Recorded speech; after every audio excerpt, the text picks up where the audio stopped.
Hi everyone, Pepper Hernandez from drpepperhernandez.com, coming to you with information from the Cannabis Holistic Institute. Go over, join the program, become an educated cannabis therapy consultant.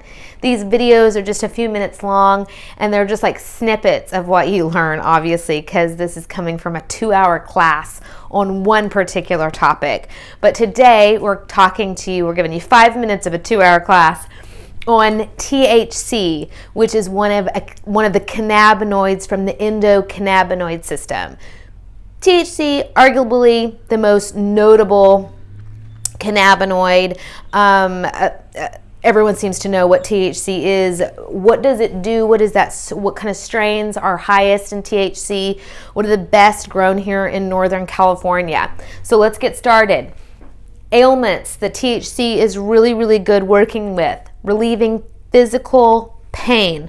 Now, emotional pain as well, psychological pain as well, all of those kind of things, depending on what your flavor of THC is going to be. Now, just because a strain's high in THC, it doesn't mean that it's going to be good for you. If you have these things, you have to dial it in a little bit further, right? You have to figure out which strain has high THC, which one smells good to you. Your nose is always going to tell you what's good for you, by the way. So some of the strains, when we get into those, I'll tell you a little bit about how they smell. But you're going to need to know which THC works for you and which strains do what to you. Because some THC, it is psychoactive, unlike one of the other cannabinoids, which is the CBD, is non-psychoactive. THC is I believe the most psychoactive of the cannabinoids.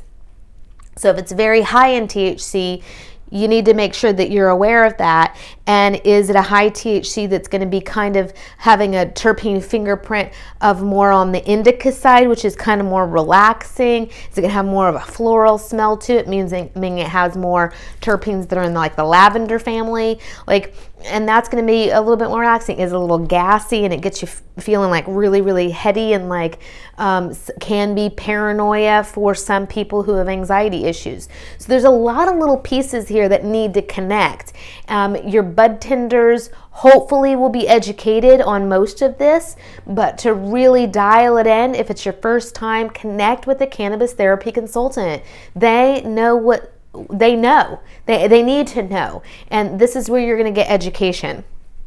So reduces nausea. So you can see where if it stimulates appetite, relieves pain, reduces nausea, if it's doing these three things, how it can be good for some, clients who are having severe or chronic issues. That can be a good one for them. It also suppresses muscle spasms. Now, if you're having muscle spasms, I would suggest you doing natural organic magnesium in combination with something like this. Each of these also, there's going to be a different delivery system for them.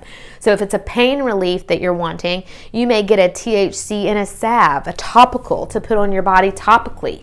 If you are wanting to stimulate your appetite, you might want to get a nice THC or a cannabis strain that's high in THC that you could maybe do as a tincture, or there could be a little smoking involved there. Now, I typically never suggest smoking just because I think there's so many other ways that we can get this into our body. But you have to be careful. You have to have consistency is the key when it comes to purchasing edibles, tinctures, things like that. Consistency. You want people who have been around in the market for a while.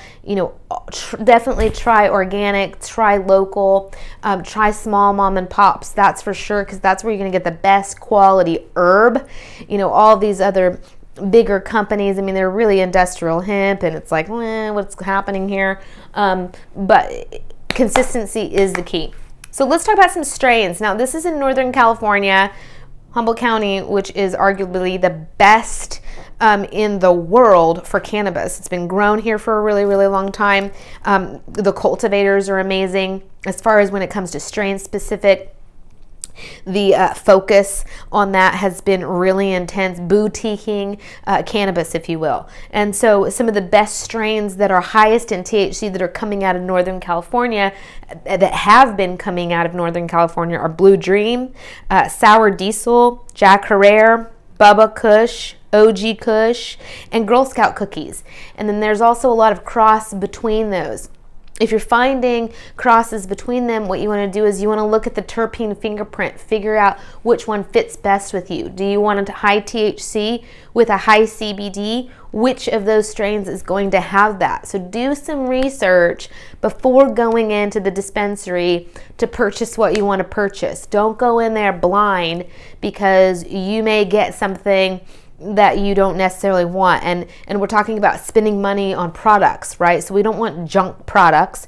We want the very best product. We want to be educated when we go in there, if you're going in there solo. Now, if you're suggesting it to people, you definitely need to know what you're talking about, because things are changing all the time. You need to be up to date. You need to be tuned in, dialed in to what's happening. Now, this is just a touch on THC, right? This is just a touch. There is so much more going on, and there are hours and hours and hours of education. If you go over to the Cannabis Holistic Institute, be a part of that program if you choose. For right now, I hope that this is kind of giving you a little lead on the difference between this one. Now, this is a series of introductions of the cannabinoid system. So, and different cannabinoids within the endocannabinoid system. So, have a magical, wonderful, beautiful day. Pepper Hernandez, drpepperhernandez.com. We'll talk to you again tomorrow. Bye-bye.